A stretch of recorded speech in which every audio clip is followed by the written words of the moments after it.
Déjà position, déjà au mode défense. Toi, taureau sans allure, tu viens, je te piétine. Et je reviens aux mêmes positions. Je peux faire ça. Vous comprenez? Je peux faire ça, je tourne. Si tu viens, tu as le talon. Je te montre la griffe sans te regarder parce que je n'ai pas envie de voir ta gueule. Tu es un taureau mal habillé. Approche pas de Norba. Zava Moutou, Zava Valeur. On est ensemble. Bra!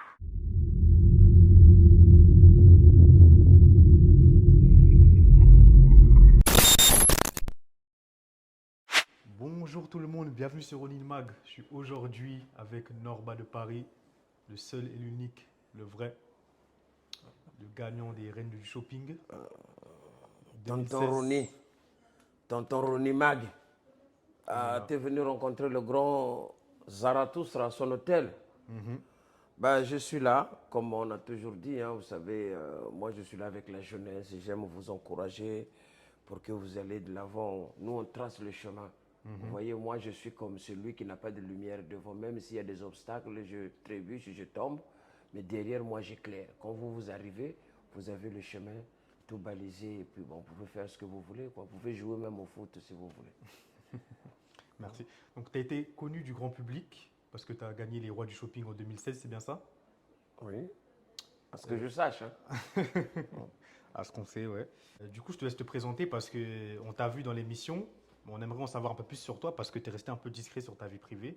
Donc, on aimerait en savoir un peu plus sur toi. Ben, en tout cas, merci beaucoup, Monsieur Mag. Pour ceux qui ne me connaissent pas, je me surnomme Monsieur Norbert Diomé, alias Norba de Paris, Zarathustra, l'homme de Paris, entendeur de Sama, clair que lago, ima, clair que lago, no pont de serre, le frère, quand je me rends aussi beau, je le vis bel et bien. Je progresse grâce à son oreille sur le côté de mes et je me parfume mon parabole comme le Sekourouyengo, Zarathustra. Je me prénomme comme ça. Maintenant, débrouillez-vous. Si vous avez retenu quelque chose, c'est bien. Si vous n'avez pas retenu, mais en tout cas, c'est moi. Merci beaucoup. Tu es perturbé, on dirait. Non, Ça, c'est mon blaze. Hein. Tu vois que même mon blaze, il est. moi, il n'y a rien qui peut me perturber, moi. Je fais l'habitude quand on parle comme ça, je parle doucement ou pas. Je veux pas vous parler, je parle comme ça. Ah, vous m'énervez. Est-ce que tu peux nous expliquer comment tu es devenu sapeur comme ça du jour au lendemain? Ah ouais, ça c'est une très belle question. Monsieur Ronnie Mag. Ah, tu vas chercher loin, ça c'est une très belle question. Non, personne n'est né sapeur. Personne au monde. Mais on le devient.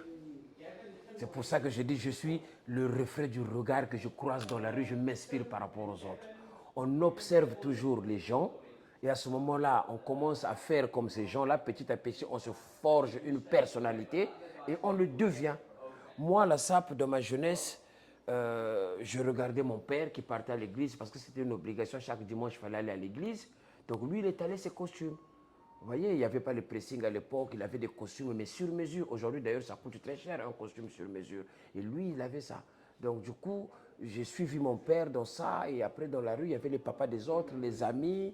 J'ai commencé à recevoir mes frères qui vivaient ici en Europe, qui venaient à la maison. Ils se sapaient. Et je me suis lancé dans ça. Vous voyez?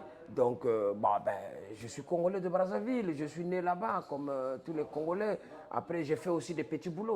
Vous savez, aujourd'hui, la jeunesse n'arrive pas à supporter la difficulté. Nous avons grandi dans la difficulté. Quand je parle de la difficulté, il y a des choses que je ne peux même pas expliquer ici. On s'est transformé en pharmacien, en bilan, alors qu'on n'avait pas les diplômes pour le faire. On était même, c'est-à-dire que ça peut être assimilé à des délits. C'est-à-dire que tu donnes un traitement à quelqu'un, alors que tu n'as pas fait l'étude de médecine. Tout ça, tu te débrouilles. C'est dangereux, ça. Hein? On a fait les marchés, on a fait plein de choses. Donc, tout ce parcours-là fait que tu finis par acquérir une certaine expérience, eh bien, tu finis comme Norba. C'est pour ça que Norba ne fait que du Norba. Personne d'autre peut faire du Norba. Personne d'autre? Peu importe l'âge. Je fais comment si je veux faire du Norba, moi? C'est impossible. Je peux pas. Tu peux essayer Ouais. d'imiter, mais ça ne donnera jamais du Norba parce que Norba, en fait, fonctionne en live. Moi, les inspirations viennent. Il y a un adage qui dit, quand l'inspiration vient, si tu ne l'appliques pas tout de suite, eh bien, tu viens de la perdre. Donc moi, les inspirations viennent comme ça grâce à Dieu. Donc c'est un peu ça, voilà pourquoi je fais plaisir aux gens. Quand les gens me voient, ils sont contents. Et même toi, tu vois. Et quand je parle naturellement. Je n'ai pas de tabou. Moi, je n'ai pas honte de dire que je travaille jusqu'à aujourd'hui. Je suis dans les BTP, je n'ai jamais arrêté mon travail. Donc, tu travailles à côté. Donc, Voilà, je pour subvenir travaille à tes côté pour besoins, subvenir à ouais. mes besoins et tout. Et c'est ça qui fait que je garde toujours l'équilibre, quoi. Bah, tu es le seul à assumer parce qu'il y en a qui ont des travails à côté. Qui Non, n'assument mais ça, pas. c'est la bêtise, Même tu des sais. artistes ou. Non, Ouais. ça c'est à l'époque, parce que les gens, ils vendaient les rêves. C'est moi qui ai mis fin à tout ça. D'ailleurs, ça m'attire des guerres, parce que les gens vivaient dans le faux. Et moi, quand je suis arrivé, le parisianisme d'époque était aboli. J'ai mis au goût du jour le travail à la jeunesse. Un homme qui ne travaille pas n'est pas un sapeur. Donc, pour travailler, il faut pour se saper, il faut travailler. C'est ce que j'ai appelé les bases et les assises. Quand tu as ton travail, tu as ton salaire. Quand tu as ton salaire, tu gères ta vie. Ça te permet de t'occuper de ta famille et de la sape. Avant de se saper, il faut remplir le frigo. Il y a tout ça qui va avec. Tu comprends? Ça ne te ferait pas plaisir si je te reçois chez moi. L'image que je reflète, que je te donne, que ça ne corresponde pas de là où je vis. Il faut bien que ça corresponde. Mais une fois que tu auras remarqué que ça correspond, tu vas plus me respecter, tu auras une autre image de moi que ce que tu vois dans la rue. Voilà, c'est ça. Donc c'est un peu ça. Norbert, 40 ans, alias Norba de Paris. Ce maçon est en fait un sapeur. Non pas un pompier, un sapeur membre de la SAP, la Société des ambianceurs et des personnes élégantes. Un vrai gourou de la mode au faux air du chanteur de Bonnet M qui compte bien saper le moral de ses concurrents en remportant la compétition. Alors, qu'est-ce qui t'a poussé à t'inscrire à cette émission? Parce que c'était rare, on ne voyait pas souvent de gens de ton profil. Bon, en fait, en gros, je vais vous faire une anecdote, à vous qui nous suivez. Moi, j'ai jamais postulé à une émission. Vous voyez, j'étais déjà sapeur depuis très longtemps. Donc, ce qui s'est passé, c'est qu'il y a une grande dame que je salue qui s'appelle Cécilie, qui travaille sur C8. On la salue. Voilà. Donc, Cécilie, elle me suivait sur mes réseaux. Donc, elle regardait les photos que je postais, comment je m'habillais. Elle a trouvé ça assez différent. Et un jour, elle m'écrit un message en me disant que non, il y a un grand concours. Moi, je suis sur M6 là. Je suis en train de caster. Est-ce que tu peux faire un tour au bureau? Je suis allé là-bas. Et dès que les gens m'ont vu, ils nous ont dit, ça y est, lui, c'est le Blackos qu'on va prendre. C'est lui qu'il nous faut dans l'émission. C'est comme ça que ça s'est passé. Voilà. D'accord. Donc ils avaient besoin d'un Blackos, comme tu dis. Ils avaient dans besoin d'un l'émission. Blackos, mais pas un Blackos ordinaire. Quelqu'un qui s'habille, en fait, qui met des choses très Atypique. différentes. Atypique, quoi. Atypiques, voilà, exactement, c'est ça le mot. Ouais. D'accord. Donc, du jour au lendemain, tu as eu une grosse notoriété dans les communautés africaines présentes en France, congolaises, gabonaises, etc. Comment tu l'as vécu ça? Ben, en même temps bien, en même temps mal. Parce que ce qui se passe dans ces émissions-là, les gens pensent que quand on passe à la télé, on devient tout de suite millionnaire. La télé te rend visible, la télé te rend célèbre, sauf qu'il y a des émissions, quand tu vois des émissions comme Le Roi de Shopping, ça m'a rendu tellement visible, mais sauf que les finances n'ont pas suivi. D'accord. Et tu atteins une certaine notoriété, à un certain niveau, tu es obligé d'adapter ta vie en fonction de ta notoriété. Donc c'est à toi de te battre, de travailler dur, de rouler belle carrosse, d'habiter belle maison, d'avoir de beaux enfants, belles femmes et tout ça. Vous voyez? Et ça, c'est pas facile. C'est un travail de dur labeur. Voilà pourquoi vous remarquez que la plupart des rois ou des reines de shopping qui sortent sur M6 ne sont pas connus. Je ne sais pas si tu peux m'en citer un roi ou une reine de shopping que toi tu connais. Bah, moi, j'en connais un. Il est là. Ben, voilà. Alors qu'il y en a beaucoup. Il y en a beaucoup. Il y a même une dame là, une Camerounaise, elle est aussi reine de shopping. Bon, aujourd'hui, elle est devenue journaliste. Elle aussi, elle se bat. Mais en tout cas, c'est une émission qui te rend célèbre tout de suite. Donc, on te balance dans la rue. Et puis, débrouille-toi. Donc, c'est à toi de maintenir ton niveau de notoriété. Voilà. Mais en tout cas, merci à M6. Merci à Christina Cordula. C'est quand même un coup de pouce. Je suis devenu ce que je suis aujourd'hui. Je fais le tour du monde à travers la SAP. C'est un petit peu en partie grâce aussi à ça. Donc ça m'a rendu service. En plus, j'ai cru comprendre que tu étais artiste. Est-ce que ça a été pour toi un tremplin pour ta carrière? Non, pas le tremplin, c'est-à-dire la carrière artistique, c'est musicale, vous parlez, ou C'est soit ça, c'est exactement ça. l'émission? Non, ta carrière musicale, parce que tu fais de la musique à côté aussi. Non, pour moi, la musique, ce n'est pas un tremplin. C'est aussi comme mon deuxième métier parce que moi, j'ai commencé la musique Avant. très jeune. Très jeune, je partais à l'église, je jouais à la batterie et j'ai perfectionné cela. Et j'ai persisté dessus. j'ai commencé à jouer la batterie, à accompagner des grands musiciens. Et j'écris beaucoup de textes. Et je compose bien. Eh ben, c'est ce qui m'a emmené, comme on dit, c'est en forgeant qu'on devient forgeron. Je suis parti de l'instrument et j'ai fini comme chanteur. Donc j'arrange mes musiques, je travaille aussi en collaboration avec des arrangeurs. Donc je suis vraiment un musicien. Un musicien. Voilà, vous savez, un musicien, c'est pas celui qui chante. Un musicien, c'est celui qui sait jouer à un instrument de musique.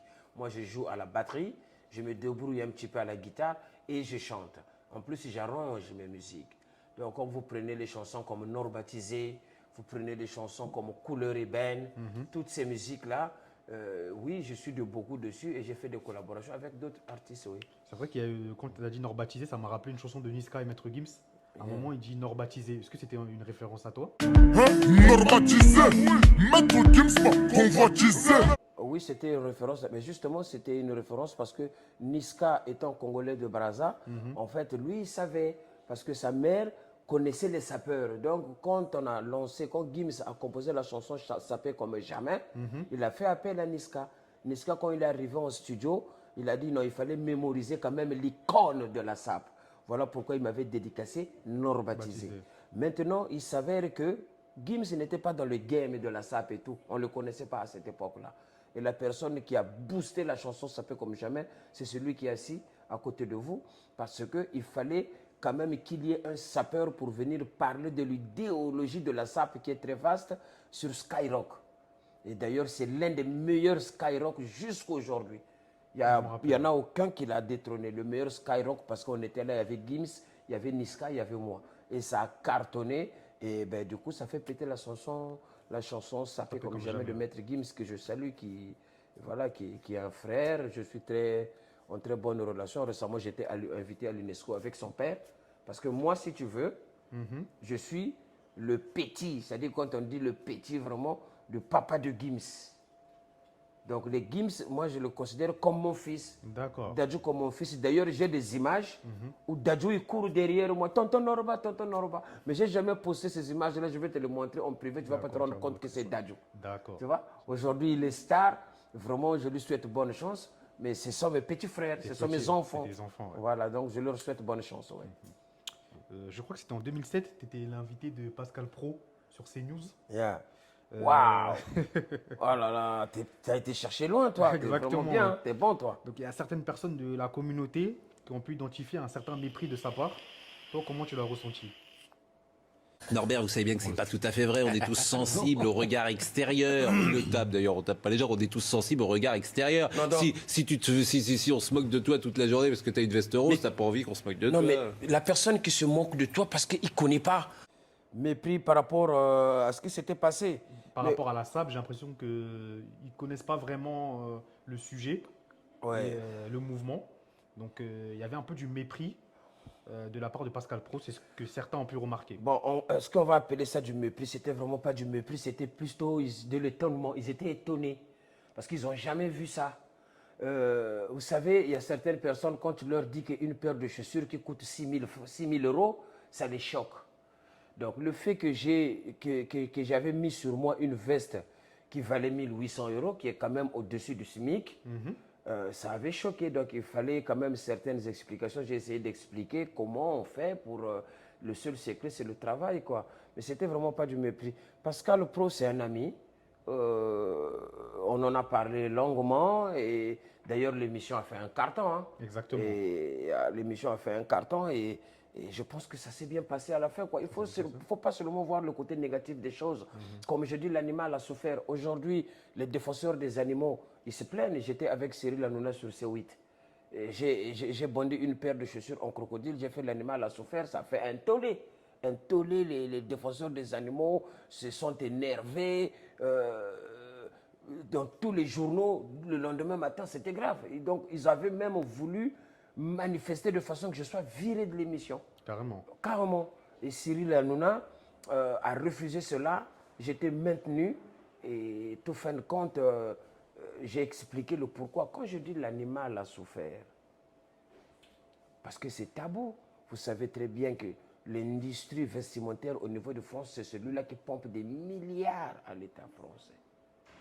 Et il y a des fermes aujourd'hui qui élèvent des animaux à usage vestimentaire. Donc, au contraire, moi, c'est une forme de dénonciation. Parce que tout ce que je fais, c'est réfléchir. L'animal a souffert, ligoté, bâillonné, les yeux bandés pour éviter le stress, décapité vif. Même mort, l'animal reste agressif. Si je pose un crocodile là, même s'il est mort, comme on dit, même s'il est décédé, tu n'auras pas le courage d'aller le toucher. Tu sais, beaucoup de gens parlent mal. Toi, tu es propre, tu es bien habillé comme ça. Merci, c'est gentil. Mais tu sais que le reflet que tu renvoies vers les autres, ça peut énerver certaines personnes. Donc c'est pour ça que les autres, ils disent d'autres communautés, ah vous la sape là, normal dès que tu as, des baskets fila comme ça, ou toi tu es en Nike, tu aimes bien te montrer, ou bien Polo Ralph Lauren, je dis mon frère, il ne faut pas parler comme ça. C'est parce que tu n'as pas. Si quelqu'un t'offre un caleçon Versace, c'est sûr que tu vas descendre ton pantalon pour que les gens le voient. Donc c'est pas bien de parler comme ça. Le jour où tu auras, tu vas le montrer. Tu vas le montrer aussi. Voilà. Mais il y a quelque chose qui n'est pas vraiment compréhensible, c'est que les gens qui te reprochent de prendre des vestes à 1800 €, c'est des gens qui sont d'une certaine aisance financière. Donc pourquoi ces gens-là sont étonnés alors qu'ils ont les moyens de l'acheter mais ils ne le font pas? C'est justement, c'est un problème de passion. Moi, ces gens-là, je les comprends. Tu vas voir quelqu'un qui met son petit jogging et comme ça, il ne met pas beaucoup d'argent dans les vêtements, mais ça se pourrait, il adore les bagnoles. Tu vas voir dans son parking, peut-être il a garé une Maserati. Et moi, je ne me vois pas m'acheter une Maserati. Je vais remplir ma chambre des pièces parce que je sais que le vêtement, c'est l'ami fidèle de l'homme. Parce que la bagnole est tombe en panne. Mais le vêtement, c'est celui-là qui t'accompagne tout le long de ta vie. Quand tu nais, on te met des couches. Tu grandis, tu as toujours le vêtement. Tu vois? Et c'est le vêtement qui va t'accompagner jusqu'au dernier jour de ta vie sur terre, dans le cercueil. Tu vas mettre un costard et quelque chose comme ça. Les gens ne veulent pas le respecter. Le tissu a une puissance. Voilà pourquoi j'implore toujours la puissance du tissu. Même quand je parle du tissu, je suis tellement heureux. Il n'y a rien au monde qui me rend heureux à part le vêtement. Tu vois ce que je veux dire? C'est un problème de passion. Il y en a, il a des moyens, il va acheter peut-être 4-5 maisons. Mais ça ne veut pas dire que quand on aime le vêtement, il ne faut pas acheter une maison. Un homme doit avoir une maison et tout ce qui va avec. Mais je me vois mal aller mettre, je ne sais pas, 10 000 € dans une moto. Mais je serais par contre plus à l'aise de mettre 10 000 € dans une paire de chaussures. Chacun son truc. Chacun son truc, c'est ça. Il faut juste faire la part des choses. Exactement. Donc tu es d'origine congolaise, de Brazzaville. De Brazza, 242 ne tombera jamais. Avec mon président Denis Sassou Nguesso qui est là-bas au calme. Avec les opposants aussi qui ne sont pas contents, qui sont aussi de l'autre côté. Donc nous sommes tous unis dans notre guerre. Mais 242 ne tombera jamais. Et qu'est-ce que tu penses de la division entre, comme tu dis, 242 et 243, donc République démocratique du Congo? Je vois beaucoup de débats sur les réseaux, sur Internet, etc., où certains se disputent le fait d'être des vrais Congolais, etc. Qui sont les vrais Congolais au final? Ben parce qu'ils ne connaissent pas l'histoire. S'ils connaissent l'histoire, il n'y a jamais eu de division. C'est un même peuple, ça s'appelle le peuple Congo avec un grand K. Avec l'Angola aussi, c'est ça? Voilà, l'Angola, le Congo, le Gabon, tu sais, à l'époque, il n'y avait même pas de frontières, c'était des petits chemins. Tu vois, tu quittais au Congo, tu partais au Gabon, c'était le Congo dont le royaume se situait en Angola. Vous comprenez? Donc, c'est ça l'histoire que j'ai toujours dit. Quand on parle de l'Égypte antique, il y avait Mamambangala Nkwamabenivoa qui avait ramené le Congo en pèlerinage jusqu'au Zimba. Bon, le Zimba, je vais te l'expliquer en français, ça veut dire sanctuaire. C'est l'actuel Zimbabwe. Quand ils ont échoué en actuel Zimbabwe, l'esprit ancestral est descendu. Ils ont dit, ce n'est pas notre terre ici, il faut découvrir la terre promise. C'est là où l'étoile filante est apparue et ça a éclairé l'Angola. Ils ont découvert le royaume Congo. Donc nous sommes des Congos. Il n'y a pas la différence entre 243, 242, nous sommes un même peuple. Donc nous devons être unis. L'homme blanc est venu, l'explorateur est arrivé, il a scindé les pays. Ça, c'est d'après la conférence de Berlin. Bon, après, on le subit jusqu'à aujourd'hui. Donc on ne va pas non plus bifurquer sur un lien politique, mais en tout cas, il n'y a pas de différence. Maintenant, il y a des conflits de compétences. Ça, oui. Parce qu'un Quinois, il va te mettre des pièces à 20, 25 000 €. Un Congolais, il va s'habiller peut-être plus moins cher que ça, mais par contre, il va classer ses couleurs. Les Quinois classent mal les couleurs. C'est ça la différence. C'est ça, voilà pourquoi on s'entretue, mais c'est deux looks bien distincts. Voilà, c'est ça. D'accord. Ben écoute, merci beaucoup Norba, c'était un plaisir d'échanger avec toi. C'est moi qui vous remercie. Ouais. Est-ce que tu as des réseaux sur lesquels on peut te suivre? Je suppose que oui. Mes réseaux, oui, bien sûr, bien sûr, bien sûr. Mes réseaux, c'est Norba de Paris officiel partout. Instagram, vous tapez Norba de Paris officiel, vous allez voir ce qui se passe là. TikTok, c'est Norba de Paris officiel. Facebook, ma page Norba de Paris officiel. Donc YouTube, Norba de Paris officiel. C'est là que vous devez venir pour commencer à apprendre. D'ailleurs, ce dernier temps, puisque le 22, j'ai un grand concert avec le Wenge Musica, que tous les Congolais connaissent, ici à Paris, à la mairie d'Aubervilliers. Donc, c'est là. Et faites de sorte à venir apprendre. Donc, dans pas longtemps, vous allez voir la marque, la création de la marque Norba de Paris, bientôt qui sera en ligne, avec des vêtements, mais bon, ça ne va pas être des vêtements abordables à monsieur tout le monde, parce que la pièce la plus moins chère, elle va coûter peut-être minimum 1500 €, parce que c'est dans le grand luxe. Voilà, la marque Norba de Paris, qui va voir le jour. Ça va commencer sur Internet, et après, bon, il y aura un magasin ouvert à Paris, pignon sur rue, pour que les gens y viennent. On va travailler dans le conseil vestimentaire. Il faut que les gens apprennent à nouer la cravate. Vous savez, la cravate, si tu ne sais pas nouer une cravate, ça veut dire que tu es un taureau mal habillé. Ouais, la cravate, qui est le bout de tissu qu'on noue autour du cou, est signe de haute distinction. Vous voyez, partout où on va, même quand on va siéger à l'ONU, il faut une cravate. Si aujourd'hui tu veux épouser une femme, tu ne mets pas la cravate, tu ne l'épouses pas. Tu vois la puissance du tissu? Je vois exactement. Est-ce que je ne sais pas si tu comprends la puissance du truc? Je capte. Expliqué comme ça, je capte direct. Voilà. Tu vas faire ton mariage, tu vas épouser ta chère aimée, et tu n'as pas de cravate. Attends, il y a un problème là. Donc c'est ça, exactement. D'accord. Bah, écoute, merci beaucoup. C'était Ronin Mag avec Norba de Paris. Vous pouvez me retrouver sur mes réseaux, alors YouTube, Instagram, TikTok, Rona-Mag.